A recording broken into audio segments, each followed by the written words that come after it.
Cricket से जुड़ी तमाम खबरें, वर्ल्ड रिकॉर्ड, आईसीसी रैंकिंग और आने वाली सीरीज के शेड्यूल से बाखबर रहने के लिए सब्सक्राइब करें बी ऑफिशियल चैनल को और दबाएं बेल के बटन को ताकि आप हमारी लेटेस्ट वीडियो सबसे पहले देख सकें।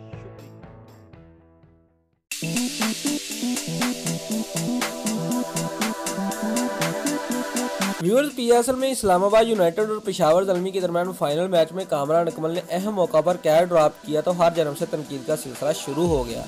जिस पर कामरान अकमल भी फूट पड़े हैं और तनकीद करने वालों को सख्त पैगाम दे दिया है। व्यूअर्स, कामरान अकमल ने कहा कि पूरे टूर्नामेंट में उनकी कारकर्दगी इंतहाई अच्छी रही और पूरी टीम भी ज़बरदस्त खेली और सिर्फ एक ड्रॉप कैच पर उन्हें तनकीद का निशाना बनाया जा रहा है। व्यूअर्स, उन्होंने कहा कि कैच छोड़ना मैच का हिस्सा है, लेकिन मनफी सोच रखने वाले कुछ लोग इस इंतजार में होते हैं कि बस एक गलती हो और वो तनकीद शुरू कर दे। व्यूअर्स, कामरान अकमल ने कहा कि पाकिस्तान सुपर लीग 3 के दौरान न सिर्फ पेशावर ज़ल्मी बल्कि उनकी अपनी कारकर्दगी बहुत बेहतरीन रही और पेशावर ज़ल्मी के मदाह उन्हें सराहते रहे हैं, मगर हर एक दिन अच्छा नहीं होता और फाइनल के रोज भी ऐसा ही हुआ कि कैच ड्रॉप हो गया और अब मनफी सोच रखने वाले लोगों ने तनकीद का सिलसिला शुरू कर रखा है। दोस्तों, अगर आपको हमारी ये वीडियो पसंद आई है तो वीडियो को लाइक और शेयर लाजमी करें और हमारे चैनल को सब्सक्राइब करना मत भूलिए। शुक्रिया।